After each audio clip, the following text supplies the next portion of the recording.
예수님께서는 승천하시면서 마지막으로 제자들에게 너희는 예루살렘을 떠나지 말고 아버지의 약속하신 성령을 기다리라.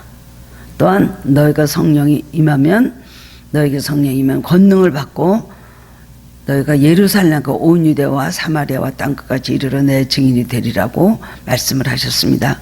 이 말을 듣는 제자들은 그 말씀에 순종하여서 예루살렘을 떠나지 않고 마가다락방에서 열흘 동안 열심히 기도하는 가운데 오순절날이 이르렀을 때 그들은 성령의 충만히 받게 되었습니다. 오순절날 마가다락방에는 불같은 성령, 바람같은 성령의 강한 임재가 있었습니다. 성령 강림 후 담대하게 말씀을 증거하는 변화된 베드로의 모습을 보고 사람들은 많은 찔림을 받고 회개를 하게 되었습니다. 그래서 3,000명이나 되는 사람들이 기독교로 개종을 하게 되고 그리고 예루살렘 교회의 교인이 되었습니다. 성령이 충만했던 초대교회는 사람들 앞에서 많은 기사와 이적을 행하게 되었고 그걸 본 사람들 앞에서 나날이 복음을 전하며 교회는 놀랍게 부흥이 되었습니다. 예루살렘 교회는 말씀과 기도와 선교와 사랑의 공동체였습니다. 본문 말씀은 성령 강림 후에 있었던 첫 번째 기적입니다. 베드로와 요한이 기도하러 올라가다가 성전 미문에 앉아있었던 구걸하던 사람 나면서부터 못 걷게 되니 지난번 성경에는 안진뱅이라고 기록이 되어 있습니다. 그 사람은 일어서지도 못하고 걷지도 못하고 그저 엎드려서 누워서 사는 그런 사람이었습니다. 예수님의 이름으로 베드로가 그 사람을 일어나게 한 기적의 사건입니다. 그 고침을 받은 장애인은 갑자기 발목에 힘을 얻고 뛰어서 일어나서 그 다음에 걷기도 하고 뛰기도 하면서 불구자라 성전에 들어가지 못했었는데 갑자기 성전문을 열고 들어가서 막 하나님을 찬양을 했다 그랬습니다. 제자들은 40여 년이나 걷지도 못한 이 사람을 걷게 한 기적을 보면서 하나님 우리에게도 이런 능력을 주셨구나 하고 깜짝 놀랐고 또 이를 바라본 주변의 모든 사람들은 이방인들은 그것을 보고 너무나 깜짝 놀랐습니다. 베드로는 몰려온 사람들 앞에서 또 설교를 합니다. 놀라지 마라. 이 걷지 못하던 사람을 낫게 한 것은 우리가 아니다. 우리가 아니라 너희들이 십자가 못 박혀 죽은 바로 예수 그리스도시다. 그 예수 그리스도를 하나님께서 살리셨고 그리고 그는 메시아여 너희들의 그리스도가 되신다.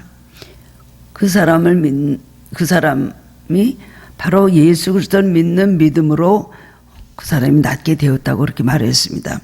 베드로의 말씀을 듣고 5,000명이 예수를 믿게 되는 놀라운 역사가 또 일어났습니다. 5,000명이나 된 사람들은 놀랐는데 그 다음에는 저도 예루살렘 교회가 세워진 지 얼마 되지 않아서 거의 10,000명이나 되는 성도들로 부흥됐다는 것을 우리가 성경 보면 알 수가 있습니다.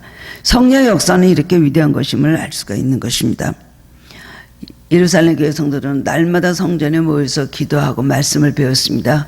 그리고 집에서 떡을 떼고 무슨 떡을 뗐을까요? 성찬의 떡을 뗐습니다. 성찬의 떡을 떼고 순전한 마음으로 음식을 먹으면서 친교를 하고 예수 안에서 교제를 나눴습니다. 그리고 자기 것을 다 팔아서 가난한 사람들에게 나눠주면서 사랑을 실천하였고 그렇게 되면 사람들로 인하여 많은 칭찬을 받게 됐습니다. 그러면서 예수 그리스도를 증거하니까 복음은 나날이 폭발적으로 전해지게 그렇게 되고 교회는 부흥하게 된 것입니다. 기도와 말씀과 사랑의 실천 그리고 전도 무엇보다도 거의 따르는 기적이 나타나니까 어떻게 교회가 부흥되지 않을 수가 있겠습니까? 우리는 본문에 나오는 사람들과 동시대 사람은 아닙니다만은 예나 지금이나 모두 똑같은 인생들입니다. 베드로나 요한이나 구걸하던 이 거지나 다 똑같은 우리도 똑같은 사람들입니다. 우리는 오늘 본문의 말씀에서 무슨 교훈을 얻어야 될까요? 본문의 말씀을 통해서 깨달아 놓고 함께 은혜를 나누기를 원합니다. 첫 번째로는 내가 누군가 알아야 된다는 것입니다. 본문에 나오는 사람은 나면서부터 중증 장애인으로 태어나서 한 번도 걸어보지 못했던 사람이었습니다. 그날도 그는 구걸하기 위하여 사람들의 손에 이끌려서 예루살렘 성전까지 왔습니다. 1절에서 2절 말씀을 보면 제9시 기도 시간에 베드로와 요한이 성전에 올라갈 때 나면서 못 걷게 된 이를 사람들이 메고 오니 이는 성전에 들어가는 사람들에게 구걸하기 위해 날마다 미문이라는 성전문에 두는 자라고 했습니다. 성경에는 세 개의 성전이 나옵니다. 첫 번째로는 BC 960년에 솔로몬이 건축을 한 성전입니다. 두 번째는 바벨론의 포로 생활에서 돌아온 스룹바벨이 재건한 제2성전이 있고, 세 번째는 헤롯 왕이 유대인의 환심을 사기 위해서 정치적인 목적으로 막대한 자금을 들여서 건축한 제3성전이 있습니다. 오늘의 이 성전은 헤롯이 건축하고 있는 그런 성전이었습니다. 그런데 제3성전은 80년이나 걸려 완성되었는데 성전을 모두 황금으로 도금을 했기 때문에 사람들은 예루살렘을 황금의 예루살렘이라고 불렀습니다. 그렇지만 이 화려하고 웅장한 성전도 예수님께서 예언하신 대로 완공된 지 7년 만인 AD 70년에 로마에 의해서 파괴가 되었습니다. 이 미문은 예루살렘 동쪽의 모리아 산 위에 있는 화려한 헤롯 성전의 문이었습니다. 이 미문은 고린도에서 가져온 아름다운 청동으로 만들어져 있었기 때문에 멀리서 봐도 찬란하게 빛이 나고, 특히 아침에 동쪽에서 태양이 비쳤을 때 너무나 눈부시게 아름다워서 사람들은 그 문을 미문, 뷰티풀 게이트이라고 불렀다는 것입니다. 그런데 이 아름다운 문 앞에 일어서지도 걷지도 못하는 장애인 거지가 하나 앉아 있었습니다. 그 사람은 앉아 있다기보다 땅바닥에 엎드려 있고 그리고 기어다니고 있는 그런 사람이었습니다. 황금배 성전 앞에 엎드려 구걸하는 거지. 이들은 너무나 엄청난 대조를 이루는 것이죠. 하나는 아름다운 성전, 미문의 아름다운 그 미문 앞에서 초라한, 더구나 중증 장애인의 거지가 엎드려 있는 것입니다. 차라리 성전이 초라했다면 뭔가 좀 다를지 몰랐지만은 성전은 너무나 아름답고 그야말로 새롭고 너무나 빛이 나는데 이 사람은 거기서 엎드려져 있는 것입니다. 이 거지를 보면서 우리는 무슨 생각을 할까? 이 거지가 누굴까? 이 거지가 2000년 전에 그 미문에 앉아서 구걸하던 거지, 그렇게 살다 간 거지, 그 불쌍한 거지구나라고 생각할 수가 있겠습니다만은 아닙니다. 상징적으로 비유를 하자면 바로 하나님 앞에 선 우리의 모습이라고 할 수가 있습니다. 그 거지가 바로 우리라는 것입니다. 이 절을 보면 나면서 못 걷게 되니, 그 사람은 어쩌다 사고를 당하게 된 것이 아닙니다. 아주 선천적으로 태어날 때부터 완전히 불구자로 태어났습니다. 그렇기 때문에 무슨 희망이 있겠습니까? 아무 희망이 없습니다. 그러나 목숨이 살아있으니까 뭔가를 하루하루 살려면 자그마한 돈이라도 필요한 것입니다. 이 사람을 보면서 태어날 때부터 죄인으로 태어난 우리 자신의 모습과 같다는 생각이 듭니다. 우리는 날 때부터 어떤 존재로 났습니까? 우리는 뱃속에서부터 우리는 죄인으로 태어났습니다. 우리는 모두 하나님 앞에서 죄인으로 그리고 거지로 태어난 것입니다. 다윗은 시편 51편 5절에서 이렇게 말했습니다. 내가 죄악 중에서 출생하였으며 어머니가 죄 중에서 나를 잉태했나이다라고 말했습니다. 두 번째로는 욥도 급심한 환난으로 모든 것을 다 잃고 난 후 욥기 1장 21절에서 내가 모태에서 알몸으로 나왔은즉 또한 알몸이 그리로 돌아갈지라고 말했습니다. 종교개혁가 말틴 루터도 죽으면서 마지막으로 했던 말은 우리는 거지다, 그것은 사실이다 라고 말했습니다. 우리는 모두 하나님 앞에서 거지라는 것입니다. 아무것도 없는 사람, 하루하루 사는 사람, 그래서 거지입니다. 하나님의 도움이 없이면 하루도 살 수 없는 은혜 속에만 살아야 되는 우리, 바로 그런 것이 우리 거지 같은 인생이라는 것입니다. 우리의 삶이 다하는 날까지 우리는 이것을 반드시 기억을 해야 되는 것입니다. 하나님 앞에 나는 태어날 때부터 죄인이요, 날 때부터 거지입니다. 나는 그저 하루하루 하나님의 은혜로 삽니다. 하나님이 도와주지 않으면 나는 죽고 하나님이 떠나시면 나는 희망이 없습니다. 주여 나를 불쌍히 여겨주시고 나를 도와주옵소서. 이것은 우리의 고백이 되고 우리의 기도가 되어야 되는 것입니다. 삶의 기본적 자세가 되어야 되는 것입니다. 나면서부터 못 걷게 된 이 거지가 바로 우리인 것을 알아야 됩니다.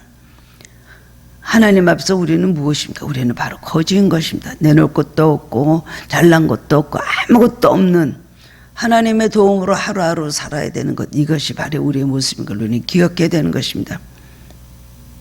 마태복음 5장의 산상수훈에 심령에 가난한 자는 복이 있나니 천국이 저희 것이며 라고 했습니다.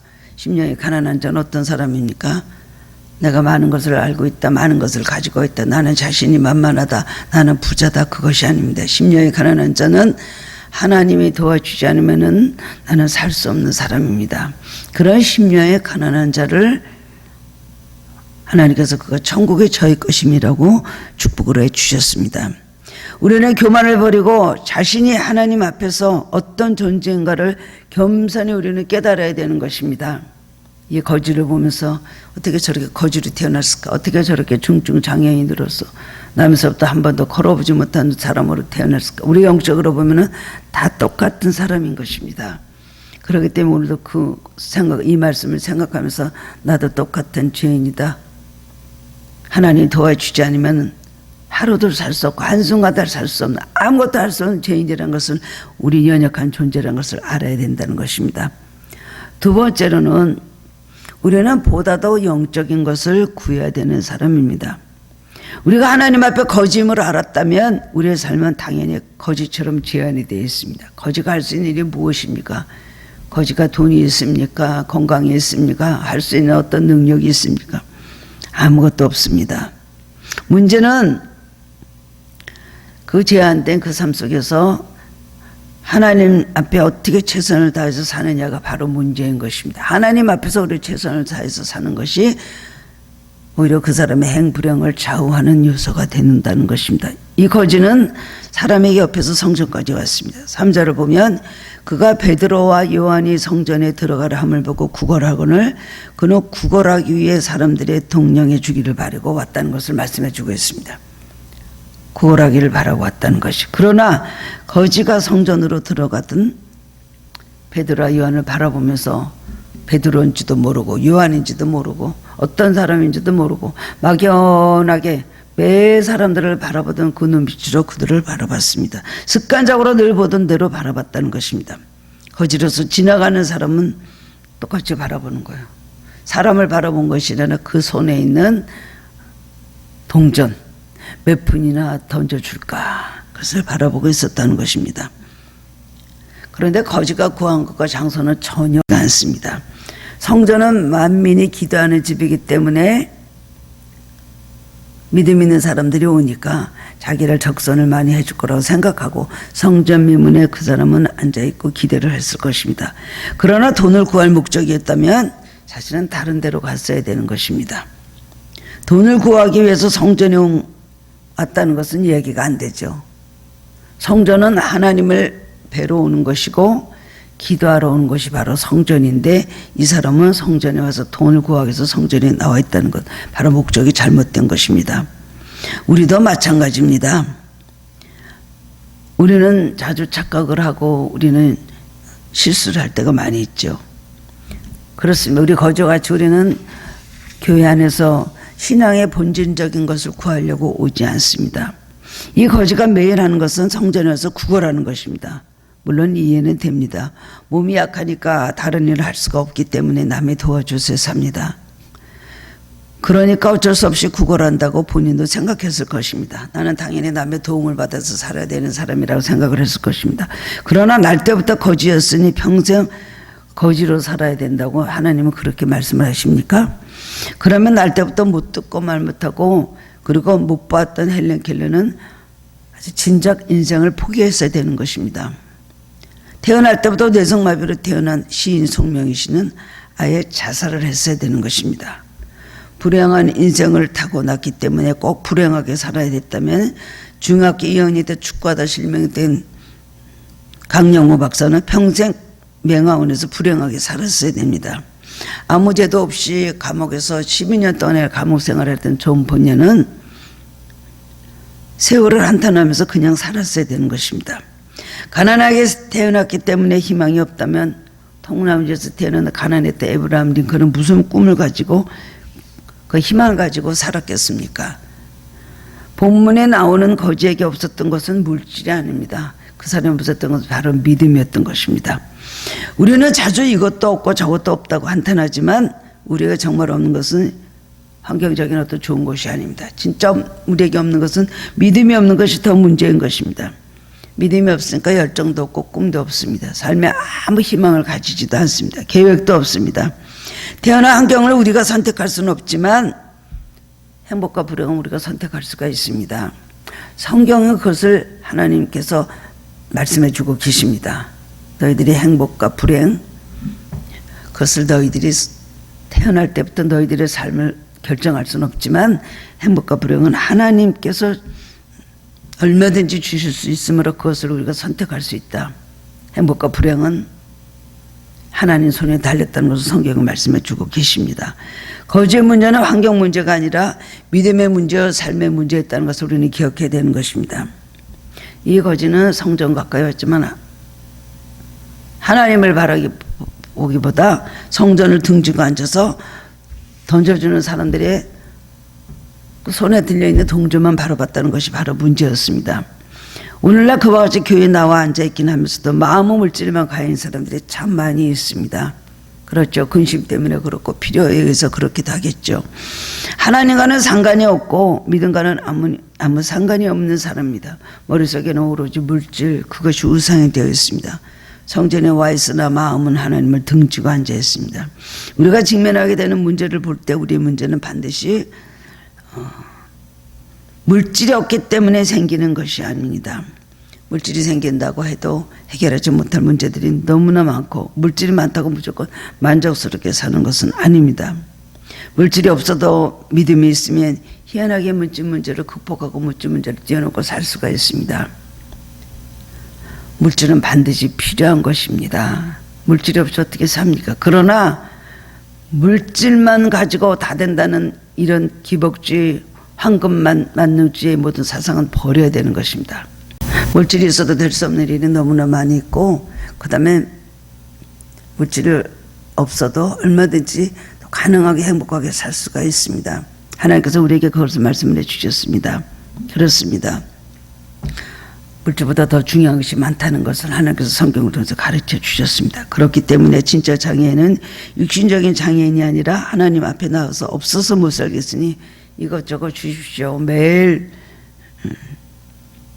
구하고 받고 난 후에도 남에게 사랑 한번 베풀지 못하는 영적으로 병든 사람입니다. 물질적인 것이 문제가 아니라 영적인 문제가 우리의 해결날 때에 우리의 모든 삶의 질서를 바로 잡을 수가 있다는 것을 기억해야 되는 것입니다. 현대를 사는 우리가 구해야 될 변화 중 하나는 물질적인 것에서 영적인 것으로 그 중심이 옮겨지는 변화인 것입니다. 물질을 사모하는 것이나 영적인 가치관을 더 사모하는 사람이 진짜 크리스찬이라는 것을 알아야 됩니다.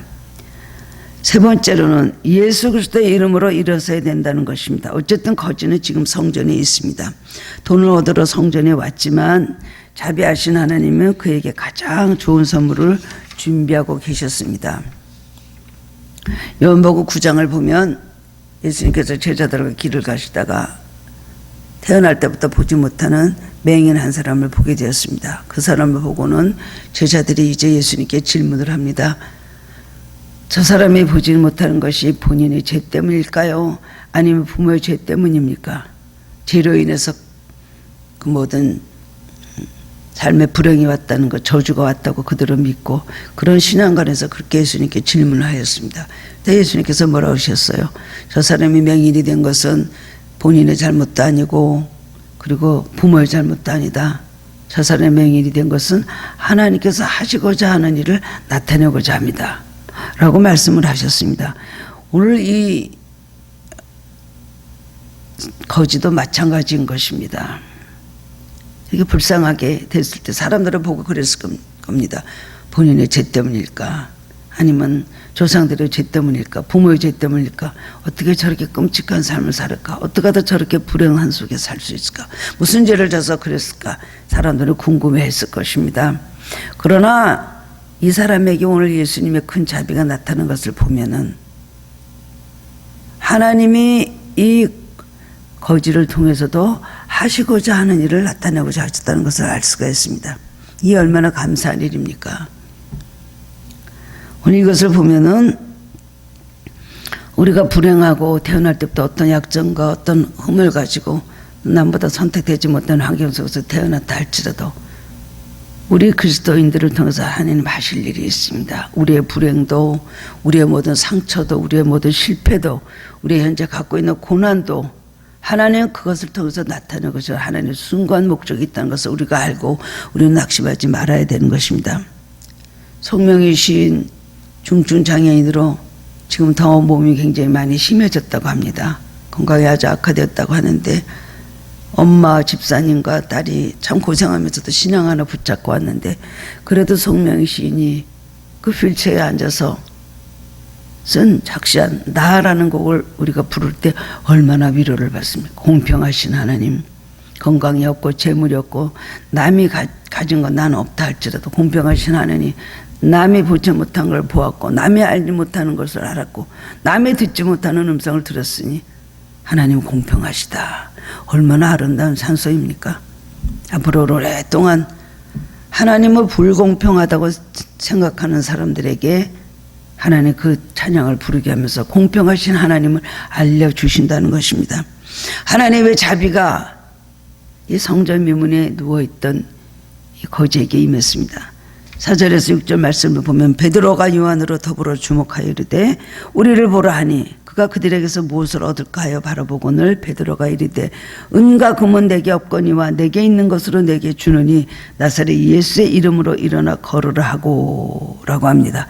거지가 구걸하고 있던 곳에 베드로와 요한이 있었습니다. 이것도 하나님의 은혜입니다.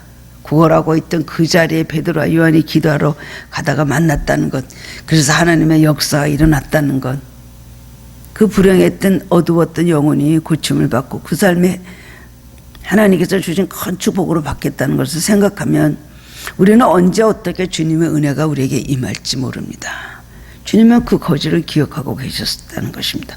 오늘도 우리 이런 사건을 보면서 우리는 어느 때고 우리가 주님을 사모하고 기다리다 보면 어느 때고 하나님께서 나타나셔서 그 자비하심을 우리를 구원해 주시고 우리를 기억하신다는 것을 나타내 보이신다는 것을 우리는 알아야 되는 것입니다. 거지는 베드로와 요한을 바라보았습니다. 거지는 무엇인가 구하는 눈빛이었는데 그건 본질이 아니었습니다. 그런데 정말 감사한 것은 베드로와 요한은 그 본질을 가지고 있었죠. 베드로와 요한은 은과 금은 내게 없거니와 라고 하면서 네가 원하는 것은 돈 몇 푼 안 되는 동전이지만 내가 너에게 주는 것은 예수의 이름으로 일어나 걸으라 외쳤다는 것입니다. 오늘 무엇입니까? 우리는 본질을 우리는 구해야 되고 우리는 본질이 무엇인가를 우리는 깨달아 알아야 되는 것입니다. 베드로는 무엇을 봤습니까?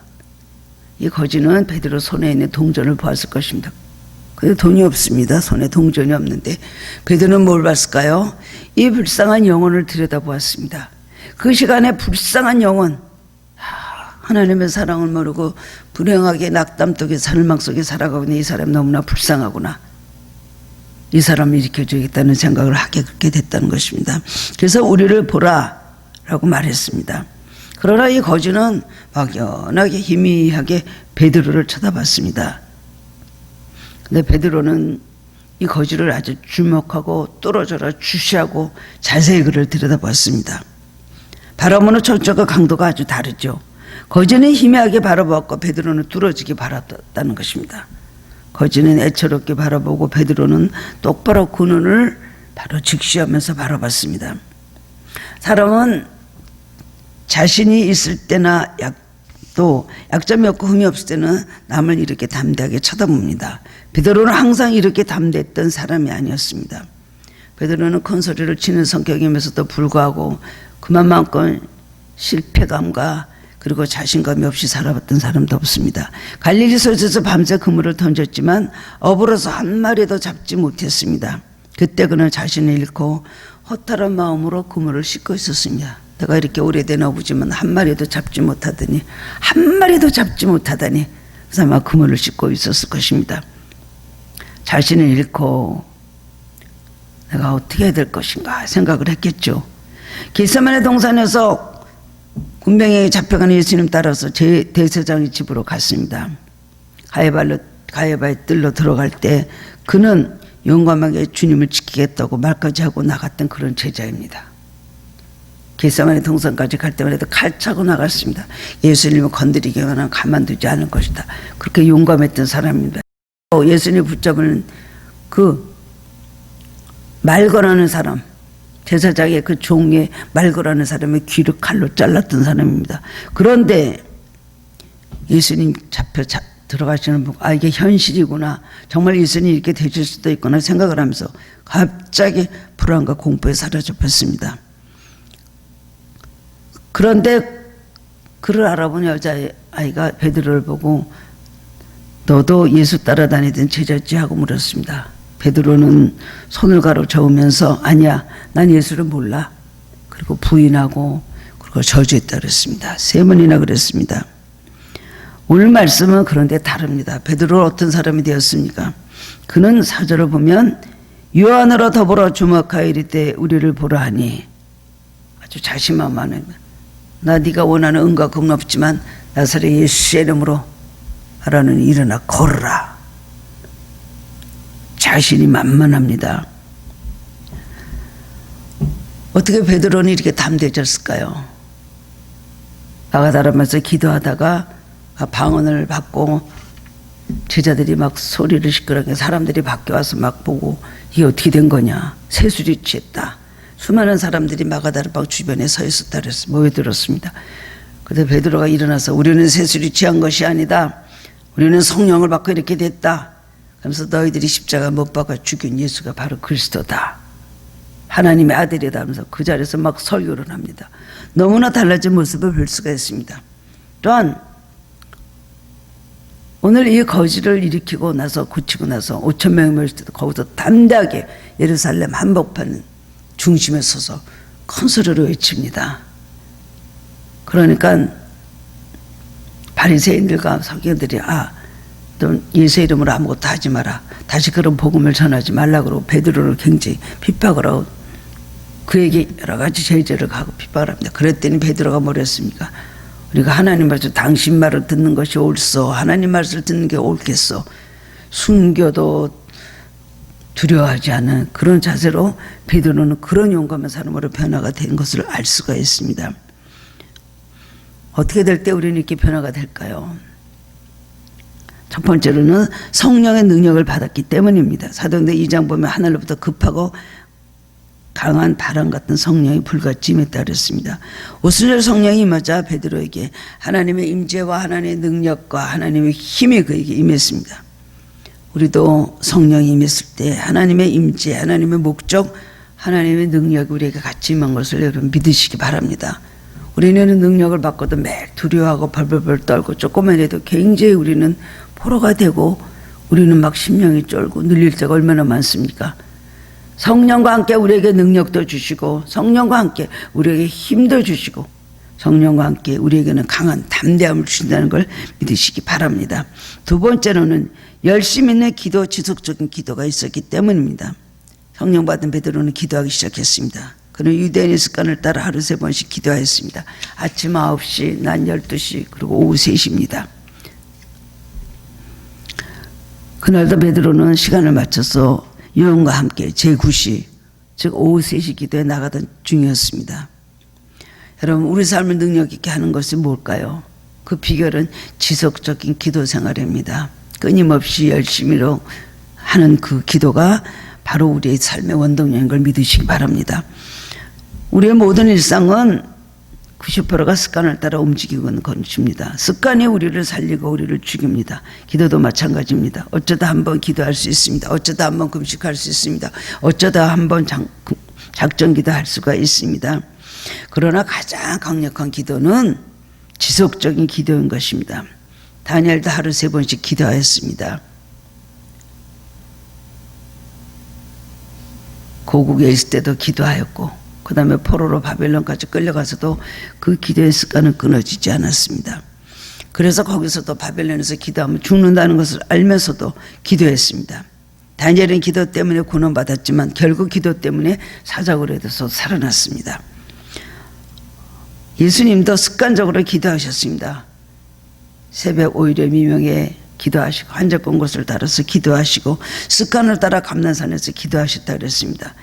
기도를 습관을 하다 보니까 마지막으로 십자가에서까지 9시, 12시, 3시 기도를 하셨습니다.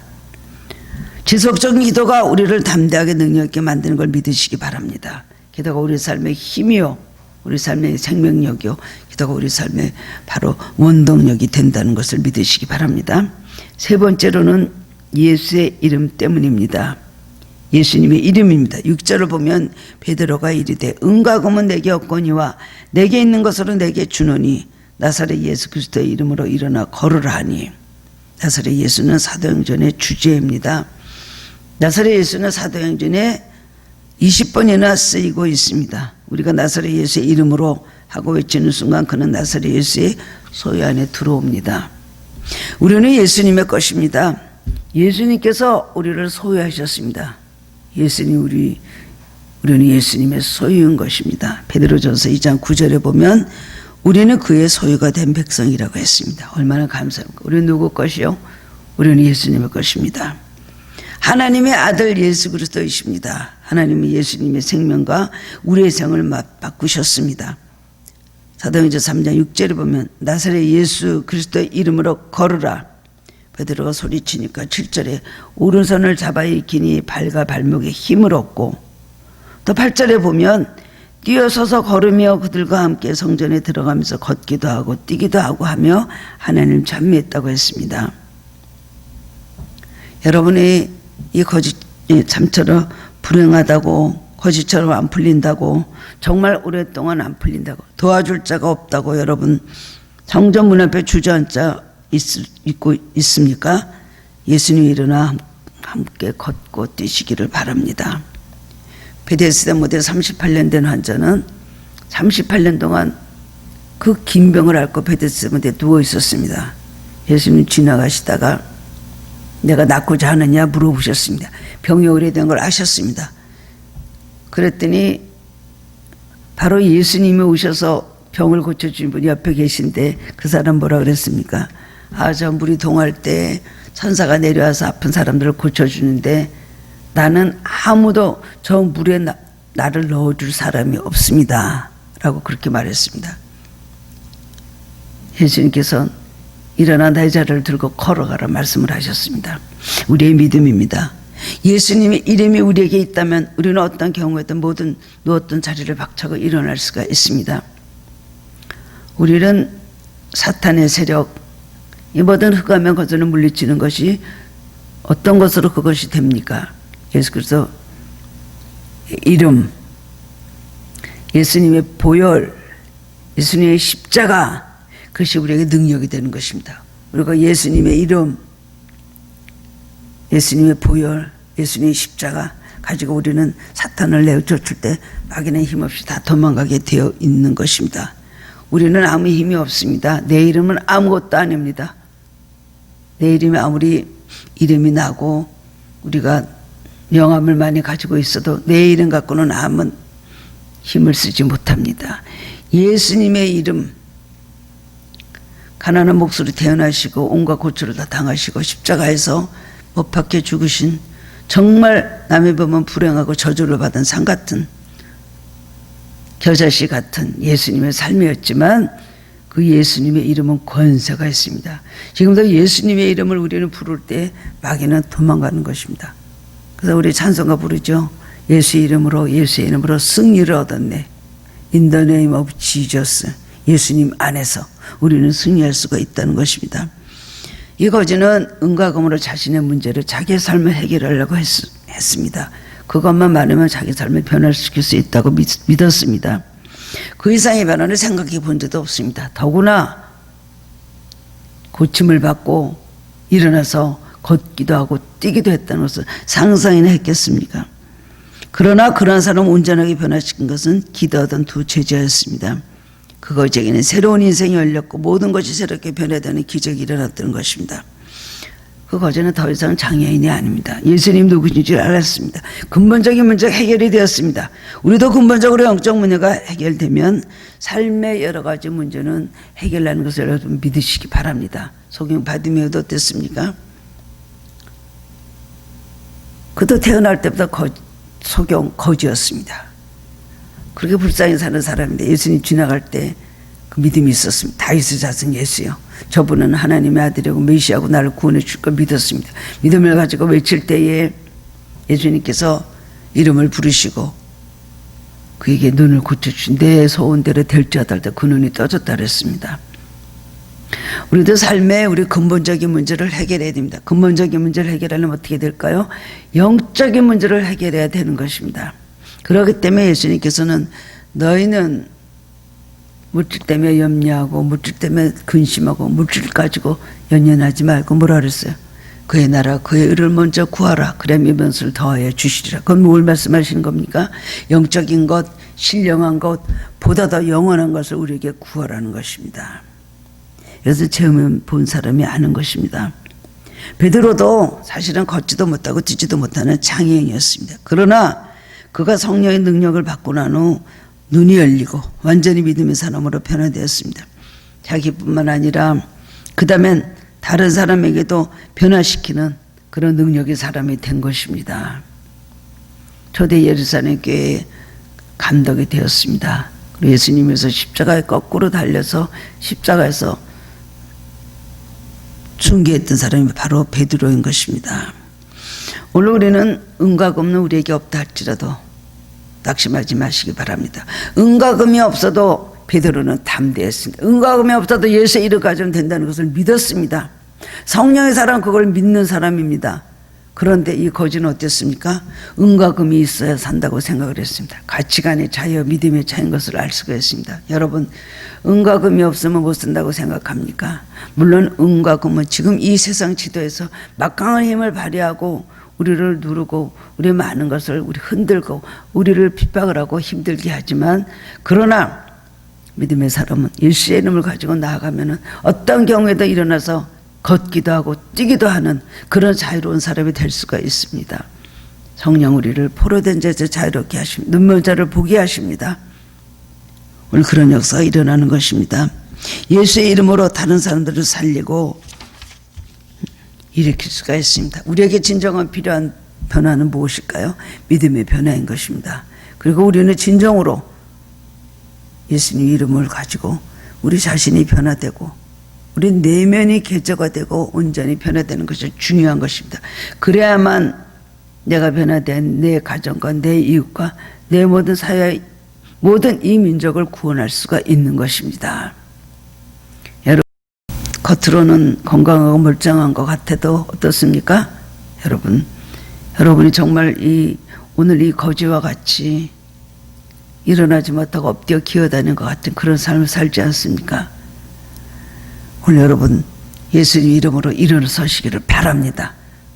먼저 일어나야 됩니다. 베드로 일어났습니다. 요한도 실패했지만 일어났습니다. 그러나 나중에 일어난 그들이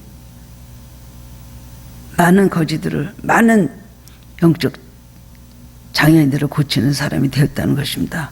우리 교회가 할 일이 바로 여기 있는 것입니다.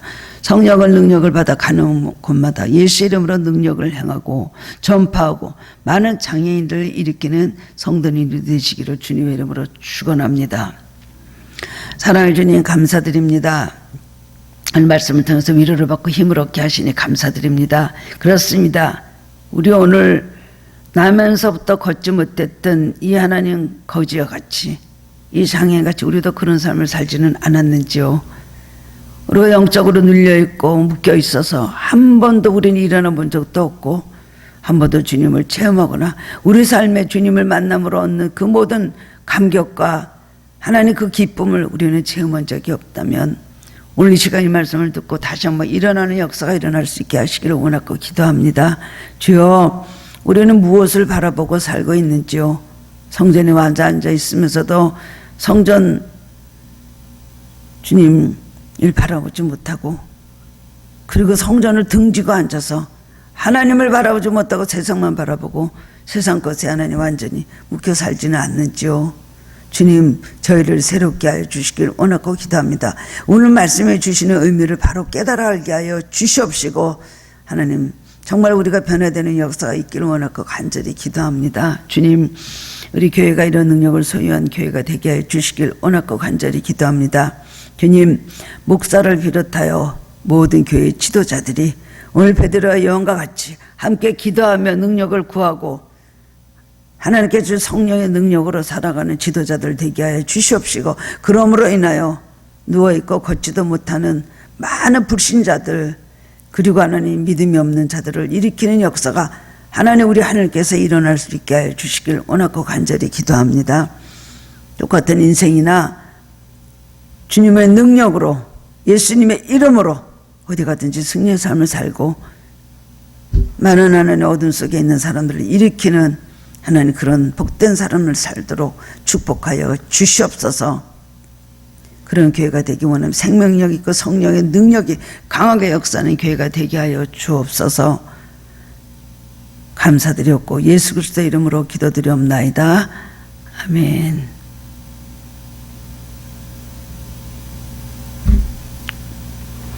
주 예수 그리스도의 은혜와 하나님 아버지의 무한하신 사랑과 성령님의 감화감동 교통하심이 예수님의 이름으로 일어나서 많은 도움이 필요한 믿음이 없는 자들을 일으키며 가능한 모든 승리의 역사를 일으키는 하나님께 성도님들 머리 위에 그 가장 자녀 위에 지금부터 영원토록 함께 있을지어다. 아멘.